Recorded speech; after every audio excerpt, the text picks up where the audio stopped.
expert in movement, performance, and storytelling. So today I want to help you memorize your speeches better, or your performances. So in dance class, or in acting really, we have to memorize things very quickly. Like in dance class, you don't get a lot of time to learn the choreography at the end. The teachers usually go through it really quickly, and you just have to pick it up right away and then be able to perform it. How do we do that? And also for actors, like for example, I have a one-person play, which is 70 minutes of content, and it's pretty much non-stop talking. So how on earth do you remember this? If you have a speech or a presentation to make, if you have to be on stage and you can't really see your PowerPoint, if you have to pitch to clients in a meeting and you don't have notes or you don't want to read, how do you memorize, right? Because when you're speaking sort of off the cuff and not necessarily reading, people can really tell, and it makes a difference. When you're reading for something, or you have a note and you're just like blah blah blah, or you just read what's on the PowerPoint, it doesn't have the same impact, right? So how do we memorize in a way that you don't get there and you're just like, what do I say, right? So there's three techniques that I'm going to share with you today. The first is probably the most important. You don't memorize the words, you memorize the meaning. If you don't know what it is, the story that you're telling, and how it progresses from point to point, that's where you get lost, because you're trying to memorize which word comes next. But if you know which part of the story comes next, then it's a whole lot easier to pick up where you get lost. So, for example, you might be saying that in the quarter one, your sales increased by 20%. Really awesome, great, okay. What does that mean, right? It means that, maybe it means that the profits or, a salary of an average worker goes from 1,000 to 1,200, right? That's a 20% increase, I hope. Don't get on me for my math skills, all right? But what does it mean? And what is it, how does it connect to the next thing that you're talking about, right? Does the sales going up mean that things are going well? Does it mean that, that you want to celebrate it? Does it mean that you want to keep going for another 20% the next time, so that what a person earning 1,200 is now going to earn 1,440, right? Is that what it means? But if you don't know that, if you're not clear in your mind on how the different parts link together and what is the meaning behind what you're saying, then you get completely lost in the words. It's not to say that words aren't important, but like the way, for example, in that 70-minute one-person play, the way that I keep going, or if I get kind of stuck for a minute, I think what part of the story is next. And then that helps me remember the words as well. So that's number one. Don't memorize the words, memorize the story. What does it mean? And you need to know what is the meaning of what you're saying. If they're just words to you, you need to spend some time with your script or with your presentation to understand what are you actually talking about. Okay, number two is you memorize the transitions, not the words themselves. This is very connected to the previous one, but the previous one is more like meta overall, what's the story you're trying to tell.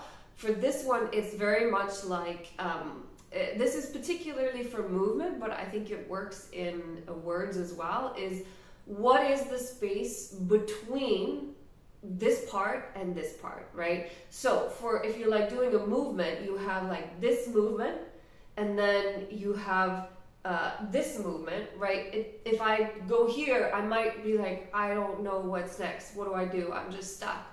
But if I know that the elbow starts and it continues the next movement, then it's going to be easier for me to know. So then this actually becomes part of one movement. So rather than memorizing things separately as like little pods, like this is a sentence, this is a sentence, this is a sentence, like we memorize how they fit together. So for example, we pay more attention to the end of the sentence, the last word and the first word, right? If we're able to make that link, then when you get to the end of the sentence, then the first word is more prominent of the next sentence, and that sort of prompts it in. So memorizing and working with the transitions as opposed to the movements or the words or the sentences themselves is actually much more useful. I do this all the time, especially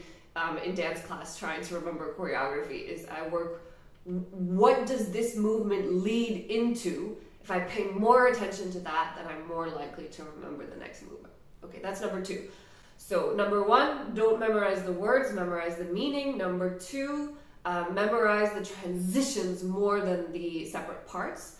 And number 3, and this is kind of obvious, but I want to say it anyway, which is that you have to practice, right? So practice for me as a performer does not include thinking, okay? So I can sit here and think about the movements and I might be pretty good, but then when I actually do them, I'm stuck, right? Because the thinking brain and the moving body are not always connected. And like the thing is performers, yes, okay, we learn quickly, we memorize quickly. However, we also practice a lot, and practice is physically doing, speaking, going through the movements, right? And I tell this to my students all the time, because like a lot of students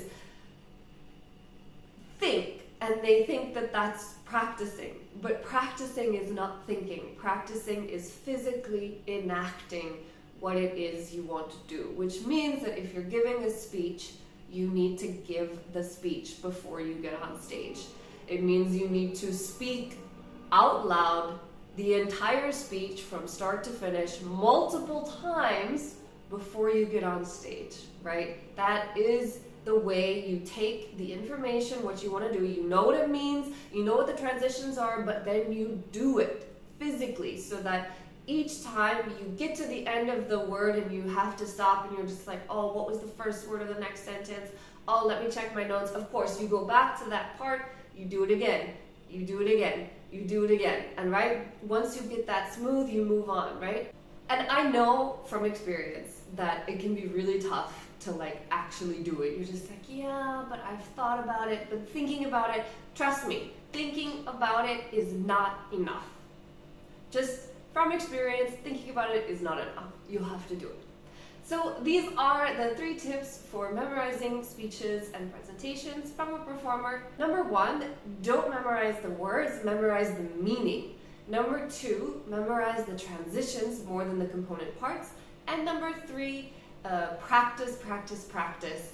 And if you can do it in front of somebody or some creature, it could be your dog, your cat, your partner, your friend, whoever it is, but doing it in front of somebody also helps a lot. So do it physically, practice, practice, practice, and you'll find that your presentations on stage or in front of clients or in meetings are automatically getting better and better. That's it for today. Thank you very much. If you have any comments, do let me know. Go ahead and subscribe to the channel, and I'll see you next time. Bye-bye.